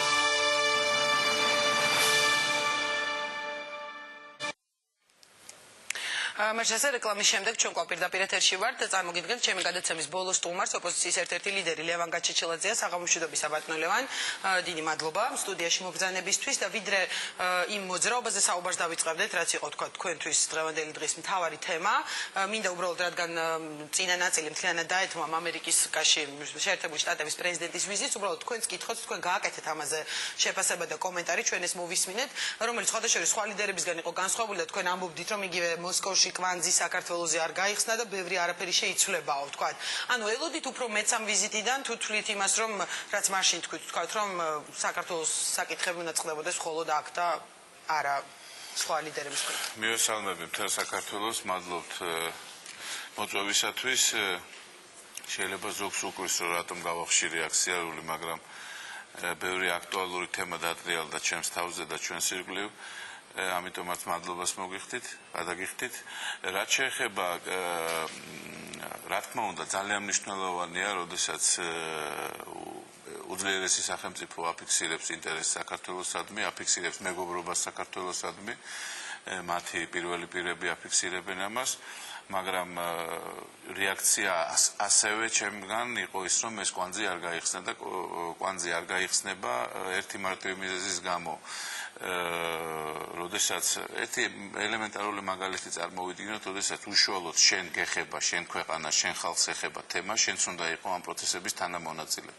როდესაც ერთი მხარე გაიგნორებს, იმიტომ რომ შენ დაგარგა მთლიანად კრედიტი და ლაპარაკი მაქვს ჩვენს ხელისუფლებაზე და მიხეილ სააკაშვილზე, თუმცა მას ჰქონდა მმართველობის პირველ წლებში უდიდესი საშინაო და საგარეო კრედიტი, დაკარგე ეს ნდობა იმისთვის, რომ შენი სახელმწიფოს ინტერესებს იცავდე ნებისმიერ მაგიდა ეს იქნება მეგობრული შეხვედრა, ეს იქნება ოფიციალური შეხვედრა, თუ ეს იქნება შეხვედრა მტერთან, მაშინ კვანძი არასდროს არ გაიხსნება, იმიტომ რომ ყველაზე უფრო შენ იცი, შენი ხალხის, შენი ქვეყნის ინტერესები, სწორედ ეს არის იმის მიზეზი, რისთვისაც ჩვენ ქუჩაში ვდგავართ აგე უკვე 2 წელიწადზე მეტია და ვაპროტესტებთ.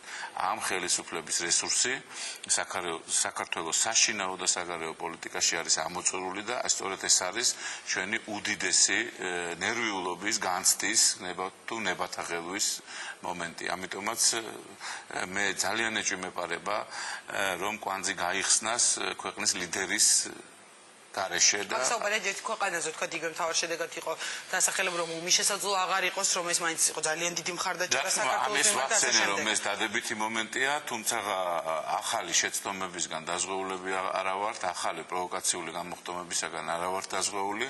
უმნიშვნელოვანესია, რა თქმა უნდა, ბატონმა რონდელმა ახსენა სტაბილურობა ქვეყანაში, მაგრამ ისიც ახსენა, რომ ეს დემოკრატიის და თავისუფლების გარეშე არ მოდის. ობამას თავარი ლოზუნგი იყო, რომ ჩვენ გვინდა ცვლილებები. ზუსტად საქართველოს ჭირდება დღეს ყველაზე უფრო დიდი ცვლილებები, რომ საქართველოს მომავალი მწყობრად, ქართულად, თანმიმდევრულად აშენდეს. ცვლილებების გარეშე მე ვთვლი, რომ კვანძი არ გაიხსნება და სწორედ ეს არის მთავარი მიზეზი იმისა, რომ ბატონი ბაიდენის ჩამოსვლას ჩვენ გულმხურვალედ მეგობრულად დავხვდეთ, მაგრამ ჩვენი გულის ტკივილი ის, რომ დემოკრატია საქართველოში აღარ არის სამართალი, პრაქტიკულად გაქრა თავისუფალი სიტყვა, ეს ვანახოთ, დავანახოთ და მას ეს გულის ტკივილი მეუტანოთ. თუმცა ძალიან კარგია, რომ ესეთ დიდი სახელმწიფო გვემეგობრება და ჩვენზე ზრუნავს.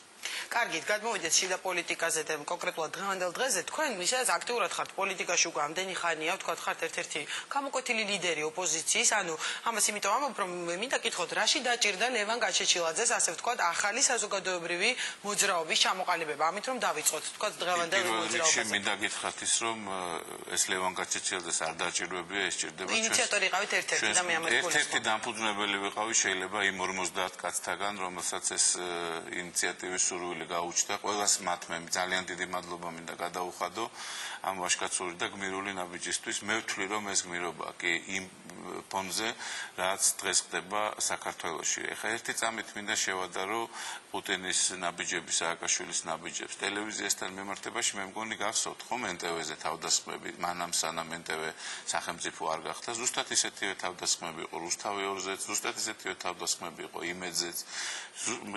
მაგალითს მოგიყვანთ პოლიტიკური პოზიციისთვის ხადარკოვსკი დღემდე დაჭერილია, პოლიტიკური პოზიციისთვის საქართველოში ძალიან ბევრი ადამიანი არის დაჭერილი. ჩვენთან არ არსებობს ელემენტარული დემოკრატია, ჩვენ ვართ სულ დესტაბილიზაციის კერაში. და ვერ გაიგო ამ ადამიანმა და მისმა გუნდმა, რომ თუ არ იქნება ადამიანის თავისუფლება, მისი პიროვნული ღირსების გამოხატვა, თუ არ იქნება ეკონომიკის, ბიზნესის თავისუფლება, თუ არ იქნება სასამართლო, თუ არ იქნება კეთილდღეობა იმ თვალსაზრისით, რომ ბიზნესი იქნება თავისუფალი და ადამიანს მიეცემა გაქანება, თუ არ იქნება თავისუფალი არჩევნები, აი ამ საზოგადოების მიცემული ხმა არ იქნება ხელისუფლებაში რეალიზებული, ეს დესტაბილიზაცია სულ გაგრძელდება. ფუძე სტაბილიზაციის ეს არის თავისუფლება, ეს არის დემოკრატია და ქართული ღირებულება. გასაგებია, მაგრამ ბატონო, სწორედ აქედან გამომდინარე, გითხეთ თქვენ ამაზე ისედაც საუბრობდით და იგივე ის ადამიანები, თქვათ, ვინც დღეს თქვენს გარშემო იყვნენ შეკრებილი, ისედაც აქტიურად იყვნენ, თქვათ, ჩართულები ამ პროცესებში, ანუ აქ იმას გითხულობ, რომ რატომ გახდა აუცილებელი ესეთი მოძრაობის შექმნა, თქვენი განმარტება მინდა მოვისმინა, რომ რა გეგმა აქვს ამ მოძრაობას, თქვათ. ჯერ გეტყვით, გიპასუხებთ იმაზე, რომ რატომ აუცილებელია ამ საზოგადოების კონსოლიდაცია, მინდა გისაყვედუროთ ერთ რამეში, რომ თქვენ სიუჟეტში იყო, რომ იქ ახალი სახეები არ გამოჩენილა, მინდა ყველას დავუპირდე, რომ ძალიან იქ გულისხმობოდა ის ადამიანები, ვინც აი რაც ახლა გიკითხეთ ზუსტად. ან ისე სულ ჩანდნენ აქტიურად. ახალგაზრდა გოგონა გამოვიდა სიტყვით, რომელიც თქვენ სიუჟეტში რატომღაც გამხრალი იყო და ძალიან ბევრი ახალგაზრდები დგანან ამის უკან, ახალი სახეების მათ შორის ეს ყველაფერი თანდათან გამოჩნდება, ჩვენ რეგისტრაციას ალბათ უკვე ურშაბათიდან დავიწყებთ, 26 მაისი ჩვენ გვინდა რომ ერთ მძლავრ სისტემურ ძალად ვაქციოთ, იმ ძალად, რომელიც მოექცევა სისტემაში, იმიტომ რომ ჩვენ გვებრძვის მართლაც სერიოზული სისტემა. ჩვენ თუ ვიძახით, რომ პუტინი არის აგრესორი და ეს არის მართალი, არანაკლები აგრესორი არის სააკაშვილი. აგრესორი თავისი ხალხის, ქვეყნის, ნებოთ საზოგადოების გარკვეული ნაწილის წინააღმდეგ. ანუ მეორე დახსენეთ, ბატონო,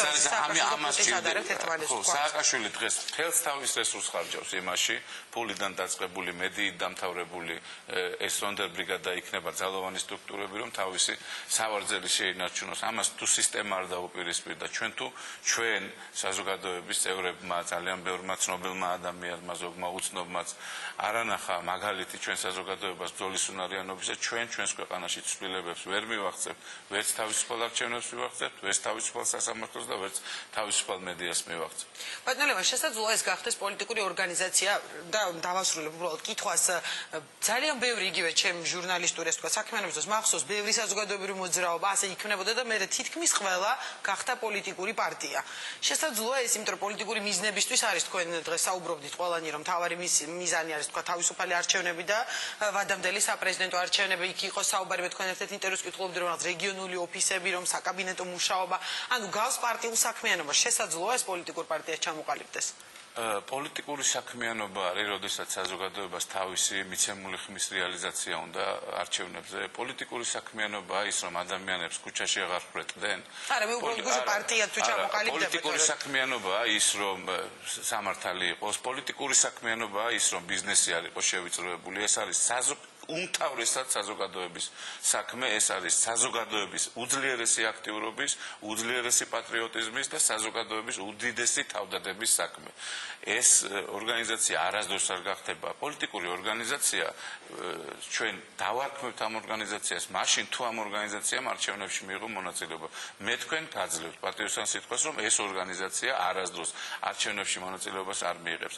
ამ ორგანიზაციას აქვს ორი ძირითადი ფუნქცია.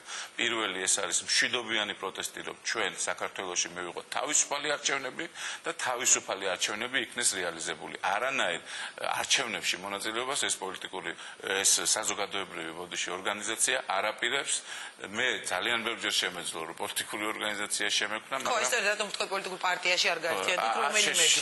მე შემეძლო პოლიტიკურ პარტიაში შემექმნა, სხვაგანაც გავერთიანებული ყავი, მაგრამ მე მინდა რომ ჩემი მოღვაწეობის პერიოდში სულ საზოგადოებასთან ხალხთან ერთად ვიდგე, რაც უჭირს ქვეყანას ძველ ხელისუფლებაში თუ ახალ ხელისუფლებაში იმაზე ვილაპარაკო და მე ვთვლი რომ ეს უფრო დიდი პასუხისმგებლობაა ჩემს მეგობრებთან ერთად და კიდევ ერთხელ მინდა ვთქვა რომ ერთ-ერთი ჩვეულებრივი დამფუძნებელი ვარ ის როგორც მე ასევე ჩემი ძმა ამას ჩვენი მუშაობის შედეგად დაინახავთ აქ არის მთავარი მომენტი რომ აქ გაერთიანდეს რაც შეიძლება მეტი ხალხი 26 მაისის დღესასწაული მართლა დიდ სისტემას ვაქციოთ რომ დაუპირისპირდეთ ამ ძალადობის სისტემას რომელიც დღეს საქართველოში არსებობს როგორც პოზიტიური საპროგრამო მეთოდებით აი მაგალითად მოვიყვანა აი კონკორდატის თემა რომელიც ისევ ამოიწია ეს თემა აუცილებლად უნდა ჩაიფარცხოს ამაზე საზოგადოებამ ძალიან სერიოზულად ხმა უნდა მოიყოს იმიტომ რომ არ შეიძლება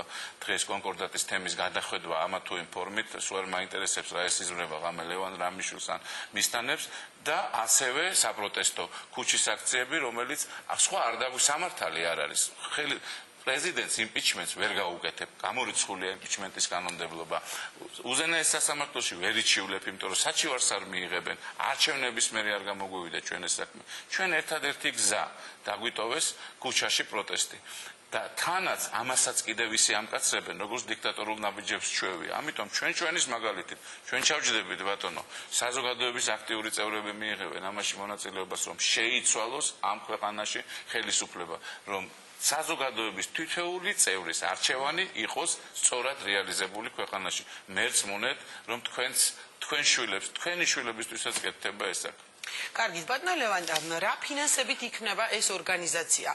ხელისუფლებამ უკვე გამოთქვა ეჭვი, როგორც კი იყო ამაზე საუბარი, რომ თქვენ გეგმავდით ამ მოძრაობის შექმნას, რომ თქვათ კახათ არგამაძის თანხებს იყენებთ და ეს ყველაფერი მოყვანით თქვენ ბერლინის ცნობილ შეხვედრას. ანუ რა საშუალებები დაფინანსდება ეს ორგანიზაცია და თუ შეიძლება რომ ამაზე, მეტყვი ჩვენ მოვისმინეთ კომენტარები, თქვენ ფაქტურად არ აკეთებდით კომენტარს ამ თემაზე, მაგრამ რომ განმარტოთ ვინ და რა ძალები ვთქვათ, ან რა რომელი ბიზნესმენები შეიძლება ვთქვათ დაუდგნენ უკან ამ εμას. თუ შეიძლება ორი სახის პასუხს გავცემ, პირველი ირონიული იყოს, თქვენ გინდათ ის პასუხი მოისმინოთ, რომ პატრუშევი მაფინანსებს მე და ამით გაჩერდება ამაზე ლაპარაკი, ხო? მე უბრალოდ მაინტერესებს თქვენი პასუხი კითხავთ. უთხარი ეგება დაგანებონ თავიო და ან ისა და კიდე ესეთი რეაქცია მქონდა, რომ ეს არის სისულელე და სისულელეს რო უპასუხო, შენ თვითონაც სულელი უნდა იყო. მე ვთქვი და პირველად საქართველოს ისტორიაში გავაკეთე ეს განცხადება. ყველა პოლიტიკური თუ საზოგადოებრივი მოძრაობის დაფინანსება, დამფინანსებელიც გამჭვირვალე უნდა იყოს და ფულის ხარჯვაც უნდა იყოს გამჭვირვალე, მაგრამ ეს მხოლოდ მოხდება იმ შემთხვევაში, როდესაც ნაციონალური მოძრაობის ფინანსები ამოტივტირდება, როდესაც მთელი საქართველო ნახავსო. რამდენი რესურსი თქვა ბატონ ლევან, მაგალითი რომ იცეთ, იმიტომ რომ სულ ამბობთ რომ გასახელდება. მე პირველია, საერთოდ კი არ ვთქვია. მე გულისხმობს ხარამეს რომ თქვა დღემდე არ დაასახელეთ გახსოვთ თქვენი ცნობილი განცხადება მიტინგზე, რომ მე ვიშოვებული ევროპაში და ამის შემდეგ სულ იყო ეს შეკითხვა, რომ ვისგან და თქვენ არ ასახელებდით ამ ადამიანს. მოდი ახლა ერთი წუთით მე რამოდენიმე ადამიანს შევხვდი ბერლინში და სხვაგანაც, რომელმაც პირობითად დახმარება აღმირთქვეს, მაგრამ კონკრეტული დახმარება პირობითი დახმარებისგან ეს სხვადასხვა რამეა. კონკრეტულად, როდესაც ადამიანი დაგეხმარება, ის უკვე მზად არის, რომ აუტკივარი თავი მერაბიშვილის და სააკაშვილის წინამძღოლში აიტკიოს. ანუ შემდეგ დაასახელებს, თქვა. შემდეგ ზოგმა ხო შეიძლება რომ თქვა უკან გადადგას ნაბიჯი და თქვა დასაწყის პერიოდში არ დამეხმაროს და რატომ დავატკიო ეხა იმ კაცს აუტკივარი თავი. ამიტომ ვინც ეს იქნება, ამაზე ღიად ითქმება, რამდენიც იქნება ღიად ითქმება და ღიად დაიხარჯება. კარგი, ბატონო ლევან, იცით რა მინდა კითხოთ, ამ თარგამაძის თემას ისევ მინდა შევეხო და ბერლინის შეხვედრას, ოღონდ არა დაფინანსების კუთხით. გასაგებია, რომ თქვენ ამბობთ, ანუ შეხვედრის მონაწილეებმა თქვენს, რომ თქვენ დაფინანსებაზე საუბარი არ ქონიათ, იქ იყო რაღაც საინტერესო ინფორმაცია მიიღეთ ამ ხელისუფლებაზე, ანუ რა საუბარიც არ უნდა შემდგარიყო. იმ ფონზე, როდესაც რამდენიმე ოპოზიციის ლიდერმაც დიდად არ მოიწონა თარგამაძის გამოჩენა. ვთქვათ, იგივე ტელეეკრანზე თუ ამ პროცესებში, ხომ არ ფიქრობთ, რომ მაინც გარკვეულწილად თქვენი როგორც პოლიტიკური იმიჯი, პოლიტიკოსის იმიჯი ამან აზარალა? მე მინდა ერთი რამე გითხრათ, რომ მე კენს ვიყიდი საპრეზიდენტო არჩევნებში და პრეზიდენტობის კანდიდატი ვიყავი. მე ძალიან მწყინს, რომ ჩვენს ხელისუფლებას არ აქვს იმის შანსი, არანაირი შანსი, რომ წავიდეს რუსეთში და ილაპარაკოს. თუმცა ეს საქართველოსთვის აუცილებელია. თუმცა ამან შეიძლება იმიჯი დააზარალოს, მაგრამ პასუხისმგებლობა ქვეყანაზე, პასუხისმგებლობა შენს მოქალაქეებზე, შენს ხალხზე ისეთი დიდია, რომ იმიჯზე არ შეიძლება ამ დროს ფიქრი რეიტინგის მძევალი არასდროს არ უნდა გახდეს. ეს არის გამორიცხული. რეიტინგები ითვლება მხოლოდ და მხოლოდ არჩევნებზე. საზოგადოება პოლიტიკურად უკვე იმდენად გაზრდილია, რისთვისაც მე ძალიან დიდი მადლობა მინდა ყველა მომიტინგეს მოვახსენო თავისი გამძლეობისთვის და გაძლიერებისთვის. იმდენად გამდიდრებულია ეს პოლიტიკური კულტურა ჩვენთან, რომ იმიჯი, რეიტინგი უნდა ითვლებოდეს პლატფორმებით, დებატებით, მომავლის აშენების ხედვით, საკონსტიტუციო ბალანსის ხედვით, ეკონომიკური პოლიტიკის ხედვით და ასე შემდეგ და ასე შემდეგ. ანუ თვლით, რომ შესაძლოა ნაწილობრივ თქვა ეზარალა იმიჯს, მაგრამ იმდენად მნიშვნელოვანი იყო ეს ამას გულისხმობდით ამ პასუხში არ ვითვლი. თუ მივიღე გადაწყვეტილება, რომ საჭიროა და უარეს შეხვედრებზე ვყოფილ ვარ, რომელსაც შეიძლება ჩემი იმიჯი დაეზარალებინა კონკრეტულად ჩავნაბადაზე გახდით და სააკაშვილს შევხვდი, მაგრამ მივიღე გადაწყვეტილება და წავედი და შევხვდი. უბრალოდ იქ თარგამაძისთან არის საუბარი მის უკავშირდება ნარკოტრანზიტის ადამიანების გატაცებებს და ბევრი წარსულში ძალიან ცუდ მოვლენებს. ნარკოტრანზიტს დღევანდელი ხელისუფლებაც უკავშირდება, საერთოდ ნარკოტიკებით მდიდრდება ჩვენი ხაზინა, იმიტომ და შესაძლებელია აბსოლუტურად შეუძლიათ, რომ ნარკომანი ავადმყოფად გამოაცხადონ და სარეაბილიტაციო ცენტრები გახსნან, მაგრამ იჭერენ, უგდებენ, ეს არის ადამიანზე ძალადობის, კონკრეტული ძალადობის დემონსტრირება. იმიტომ რომ სულ მათ რახის ქვეშ ყავდეთ ნებისმიერი ადამიანი, ისევ როგორც ბიზნესი, ისევ როგორც იარაღის შეგდება. მე ესე ვთვლი, რომ დღეს ნარკო ტრაფიკი იქნება თუ ნარკობიზნესი, ისინი აკონტროლებენ და ეს ამის ფაქტებიც არსებობს, ამას მე ძალიან მალე ვთქვნება. თქვენს ეთერში მოვიტან. ისე სხვა შორის მინდა გაგახსენოთ, რომ ერთ-ერთი მთავარი პირი თარგამაძის და მთელი მთავრობის გადამყენებელი იმ ნოემბრის აღარ მახსოვს თქვენ მაშინ რუსთავ იოზეფში მუშაობდით თუ არა, იმ ნოემბრის მოვლენებში თარგამაძის და მთელი შევარდნაძის მთავრობის გადამყენებელი დადგენილება პარლამენტის ტრიბუნიდან დავიკითხე მე. დიახ, თქვენ ეს წინა ეთერში თქვით სხვათა შორის და მაშინ ითხოვდით პარლამენტის თავმჯდომარის გადაყენებას თუ არ ვწდები პირველ რიგში ზურაბ ჟანიასი. მე ვითხოვდი პარლამენტის თავმჯდომარის გადაყენებას და მე ვითხოვდი მთელი მთავრობის გადაყენებას. ეს ერთ დადგენილებაში იყო გაერთიანებული, ეს შეგიძლიათ ამოწიოთ და სხვას თუ არ მიუწვდება რუსთავი ორის არქივზე, თქვენ ხომ იგიწდებათ. ნამდვილად. და ბატონო ლევან, თქვენ ახსენეთ, რომ პრეზიდენტის არჩევნებში მიიღეთ მონაწილეობა. არის საუბარი ამ თვითმმართველობის არჩევნებზე, მერის არჩევნებზე, იგივე ირაკლი ალასანიმ ამ სტუდიაში ვთქვათ რამდენიმე ერთი კვირის წინ თუ არ ვწდები, დაადასტურა, რომ ის მზად არის ამ არჩევნებში მიიღოს მონაწილეობა. თქვენ ლევან გაჩეჩილაძე, რომელზეც სულ იყო საუბარი, რომ შესაძლოა მერობის კანდიდატიც ყოფილიყავით, მიიღებთ მონაწილეობას ესეთი არჩევნები, რომ დაინიშნოს საუბარია ჯერჯერობით შესაძლოა გაზაფხულზე დანიშნოს ის ხელისუფლება. მე ვთვლი, რომ თვითონ კითხვის დაყენება სწორი არ არის. მე არ ვაპირებ სააკაშვილის სცენარში მონაწილეობის მიღებას. მე ნათქვამი მაქვს, რომ თუ სააკაშვილი და მერაბიშვილი ჩაატარებენ რუსთავი ორის და პირველი არხის თანხლებით ამ არჩევნებს, ეს არჩევნები არის სააკაშვილის სცენარი. თუ ეს არჩევნები იქნება საერთო სახალხო კონსენსუსი, თუ ეს არჩევნები იქნება, თუ ეს იქნება საერთო ოპოზიციური კონსენსუსი და ეს იქნება ბრძოლის ერთ-ერთი ეტაპი, და ეს იქნება საერთო შესაძლოა მიიღოთ მონაწილეობა ამ ეს რა თქმა უნდა ძალიან მნიშვნელოვანია გარემო, ძალიან მნიშვნელოვანია თავისუფალი გარემო. ეხლა როდესაც ადამიანებს მიტინგზე სურათებს უღებენ და შემდგომ მერე სამსახურში საქმეს ურჩევენ და სამსახურებიდან ყრიან, მე მგონი ამის გაშუქება არის დღეს მნიშვნელოვანი. თავისუფლებისთვის მებრძოლ ადამიანებს დღეს ყრიან სამსახურებიდან. დაჭერებზე არაფერს არ ვლაპარაკობ. უდანაშაულო ახალგაზრდა ბიჭები ზიან ციხეში. მათ ჯანმრთელობაზე არაფერს არ ვლაპარაკობ. ნუ ხალხია ამდენი სისხლია წაღებული ამ ხელისუფლების მიერ. აქედან გამომდინარე, თუ ეს იქნება ბრძოლის სერიოზული ეტაპი და საერთო სახალხო კონსენსუსის შედეგი, მე ნებისმიერ საერთო კანდიდატს დაუჭერ მხარს. აი სწორედ ამაზე მინდოდა ეხლა მეკითხა რომ ერთ-ერთი მთავარი შეცდომა ბევრი ფიქრობს იგივე ოპოზიციონერებიც საუბრობდნენ ამაზე და სხვა პოლიტიკოსებიც რომ იყოს საერთო ლიდერის არ არსებობა. ანუ ამ სამი თვის თავზე რეალური შედეგი ასე ვთქვათ იმ მთავარი მიზნისკენ რაზეც ისწრაფოდა ოპოზიცია მაინც ჯერ ვერ დადო და ერთ-ერთ შეცდომად დასახელდა საერთო ლიდერის არ არსებობაც.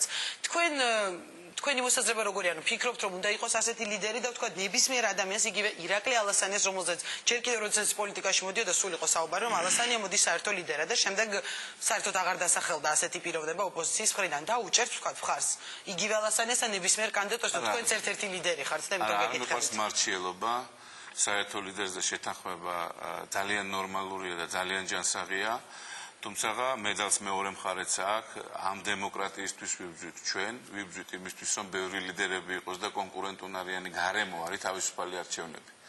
თუ ეს იქნება კიდევ ერთხელ ვიმეორებ საერთო სახალხო, საერთო პოლიტიკური კონსენსუსი, მზადა ვარ საერთო ლიდერის თემაც გამირჩევ. შესაძლოა ვთქვათ ეს უკვე არის ამაზე საუბარი რომ მალე იყოს შეუძლებელი ამ ქვეყანაზე არაფერი არ არის.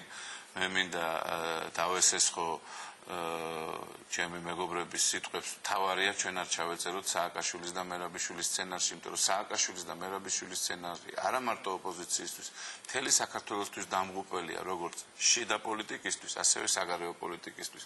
მე არ მინდა რომ საქართველოს გარეთ ირჩეოდეს მომავალი პრეზიდენტის თემები. მე ამაზე ომის დროსაც მაქვს განცხადება გაკეთებული. მე როდესაც გახსოვთ თქვენ ლავროვის განცხადება სააკაშვილის გადადგომის თუ შეცვლის შესახებ, მე ვთქვი რომ არავის საქმე არ არის ვინ იქნება საქართველოს პრეზიდენტი ქართველი ხალხის და საქართველოს მოქალაქეების გარდა. ამისთვის ვიბრძვი რომ საქართველოს ქართველმა ხალხმა და საქართველოს მოქალაქეებმა თვითონ გადაწყვიტონ და რა ვიცი რონდელმაც ეს თქვა და ობამასაც ეს უთქვია. ჩვენი შიდა პრობლემა არის შიდა პრობლემა. ჩვენ თუ ხედავთ რომ რესურსი თავისუფლების, ადამიანის ღირსების ხელისუფლებას ამოწურული აქვს, ჩვენ უნდა ვიბრძოლოთ ამ ხელისუფლების მშვიდობიანად შესაძლებლად. და ბატონო ლევან, აი სწორედ ამაზე კითხავთ, რა ფორმები და რა სტრატეგიით განაგრძობს ახლა ოპოზიცია სიტყვაზე ამ ბრძოლას, იმიტომ რომ აღარ არიან იმდენი ადამიანები, ვთქვათ, მიტინგზე როგორც იყო ადრე, ითქვა ისიც ვთქვათ, რაღაც ინტერვიუში კითხულობდი რომ უკვე ძალიან 40 გრადუს სიცხეში უბრალოდ ადამიანები რაღაც მოლოდინებისთვის აღარ უნდა დადგენ და შესაძლოა სტრატეგია, ანუ დაიღალა ხალხი, არის რაღაც ყალბი მოლოდინებისთვის შეკრება, რაზეც დავით ბერძენიშვილი სწორედ ამ ფრაზას ახსენებდა ერთ-ერთ ინტერვიუში, თუ ცვლით თქვათ საერთოდ სტრატეგიას და შესაძლოა რაღაც ახალი გეგმა შესთავაზოთ თქვენს მხარდამჭერებს და საზოგადოებას. მე მგონი სტრატეგია აუცილებლად შესაძლებელია, მაგრამ ბრძოლა კიდევ უფრო მეტი ჟინით გასაგრძელებელია. ხო და რა იგულისხმება ამაში სწორედ და სტრატეგიის დეტალს გულისხმობ თქვა თუ არის უკვე გადაწყვეტილი რა ფორმით განაგრძობს. მე არ მგონია რომ ეს მოყირჭებული ლაპარაკი ხალხის რაოდენობის შესახებ. მე მგონია დამთავრდეს 26 მაისის მერე. არა, მე ისიც დავიგულისხმობ. გააკეთა თავისი განაცხადი და ძალიან დიდ მანძილმა საზოგადოება, რომელიც ვერ ეჩვევა, ვეღარ ეჩვევა, აღარ ხედავს საქართველოს მომავალ სააკაშვილის სინამდვილეში. მერწმუნეთ სააკაშვილი ლოგიკურად საქართველოს მომავალში აღარ წერია. აღარ წერი ფიზიკურად რესურსი არა აქვს ქვეყნის მართვის. ახლა პუტინის პოლიტიკას, მისი პოლიტიკა იმიტომ შევადარე, რომ პრაქტიკულად ერთნაირ ნაბიჯებს დგამენ. მაგრამ ახლა თუ რუსეთში ამ ხელშოვინისტურ ქვეყანაში ეს ხალხი მეფეს ეგუება, აქ ვერ ეგუება. ეს არის საქართველო, ეს არის კავკასია, ეს არის თავისუფალი ხალხის ქვეყანა. აქედან გამომდინარე ვერ შეეგუება აი ამ ავტოკრატული რეჟიმისკენ, დიქტატურისკენ გადადგმულ ნაბიჯებს. რაც არ უნდა კანონები წერონ, ორი მხარე აქვს ფოლკლომსაც ადამიანი იგონებს და მის გასაღებსაც ადამიანი იგონებს. მე უბრალოდ ისიც რა კითხეთ, იგივე ამ კონტექსტში კითხეთ, ადამიანების რაოდენობა, ბატონო რომ სტრატეგია უნდა შეიცვალოს და რა კუთხით უნდა შეიცვალოს, რომ ეს არ მithkoms, იმიტომ რომ მე დარწმუნებული ვარ, რომ ჩვენ საზოგადოებრივ მოძრაობაში ათეულ თუ ასეულ ათასობით ადამიანი გაწევრიანდება, სტრატეგია შესაბამისად შეიცვლება. მე იმაშიც დარწმუნებული ვარ, რომ ჩვენი პროტესტი კიდევ უფრო გაძლიერდება. ჩვენ ვიქნებით მანამ, სანამ საქართველოში სააკაშვილისეული სცენარი იარსებებს და სააკაშვილისეული სცენარი იარსებებს მანამ სანამ სააკაშვილი თავის სავარძელში იჯდება. ამიტომ ჩვენ ვიბრძოლებთ მანამ სანამ სააკაშვილი თავის სავარძელში იჯდება. და ბატონო ლევან, ჩვენ დრო იწურება, მაგრამ ორი კითხვა უნდა მინდა რომ მოვასწრო. ერთი ის რომ როდესაც ამ ოპოზიციის სტრატეგიაზე საუბრობთ, მე უბრალოდ თქვენ გჩვევიათ ეს სიტყვა გულწრფელობა, ამიტომ იქნებ გულწრფელად მიპასუხოთ თქვენ რა შეცდომებს ხედავთ, ანუ ერთია რომ შესაძლოა რაღაც დიდი ნაწილი თქვენი ამ გზის და სტრატეგიის თვლით რომ იყოს სწორი, მაგრამ რა შეცდომები დაინახა ლევან გაჩეჩილაძემ ამ 3 თვის განმავლობაში, რომლის გამოსწორებასაც შესაძლოა შეეცადოს ოპოზიცია. გულისხმობ ისევ იქიდან გამომდინარე რომ რეალური შედეგი თქვა იყო თარიღებიც ხან 9 აპრილი თქვა 26 არა მე სხვა რამეს ვამბობ რომ ამ თარიღიდან აღარ იქნება პრეზიდენტი სააკაშვილი ბევრი ლიდერი ამასაც ამბობდა და ბევრი ეწინააღმდეგებოდა ამ დათქმებს ასე ვთქვა მე მინდა გითხრათ რომ შესაძლებელია საერთოდ ძალიან ძნელია ასეთ პროპაგანდისტულ ველში ბრძოლა როდესაც 3 ცენტრალური ტელევიზია გებძვის და სულელურ შეკითხვებს გისვამენ ამა თუ იმ ფორმით ну ძნელია პროპაგანდისტული ძალიან ბევრი იყო არა თქვენზე არა მაქვს ლაპარაკი ეს მესმის თუნდაც მაგრამ მე მაქვს ლაპარაკი იმ გაუთავებელ საინფორმაციო ველზე რომელიც ყოველ საათში ყოველ ტელევიზიაში გადის და პრაქტიკულად შეკითხვები არის სადაც უკვე პასუხები იგულისხმება ესეთი ხო თუმცა შეკითხვის დასაწყისად ყველა ჟურნალისტ ამაზე ჩვენ წინა გადაცემაში ვისაუბრეთ მაგრამ ეჭვმეპარება რომ თვითონ ეს ჟურნალისტებიც ეს ახალგაზრდა ადამიანებიც პრაქტიკულად უკვე ძალიან დიდი წნეხის და ძალიან დიდი ზეგავლენის ქვეშ არის, რაც ცენზურის ქვეშ არის, პირდაპირ ვიტყვი და მათ კვალიფიკაციას აღარგვინებს მეტი არაფერი. ბუნებრივად კითხვის დასმის უფლება ყველა ჟურნალისტს შესაძლოა მას უჩნდება ნებისმიერი კითხვა არ ვიცი.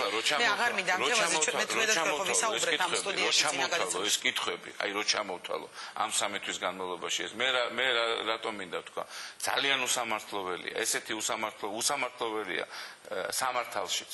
ну ვერიჩივლე ფიზიკურად გამორიცხულია წარი. მისმის ამაზე ბევრი გისაუბრეთ. მე მაინტერესებდა თქვენი ანალიზი იგივე ოპოზიციის შეცდომებზე, რომელსაც თქვენ წარმოადგენთ. ბატონო ლევან, ესეც მაინტერესებს. პოლიტიკური ძალებისგან შედგება ხო ეს ოპოზიციური სპექტრი? მე ამას გეტყვით, რა თქმა უნდა, ეხა უშეცდომო არავინ არ არის, მით უმეტეს ოპოზიცია, მაგრამ კონკრეტულ შეცდომებზე ეხა მე რო თქვენ პასუხი გაგცეთ, კი მიფიქრია, მაგრამ სანამ ეს ბრძოლა არ დამთავრდება, როგორც კი ეს ბრძოლა დამთავრდება, მე ამის შესახებ აუცილებლად ვიტყვი და აუცილებლად დავწერ, მაგრამ დღეს ამაზე ლაპარაკი არ მინდა, იმიტომ რომ მე ჩემი თავისთვის სიტყვა მაქვს მიცემული. არც ერთი სიტყვა ჩემი თანაგუნდელების საწინააღმდეგოდ, არც ერთი სიტყვა ჩვენი მოძრაობის საწინააღმდეგოდ, მანამ სანამ ეს რეჟიმი არ დამთავრდება.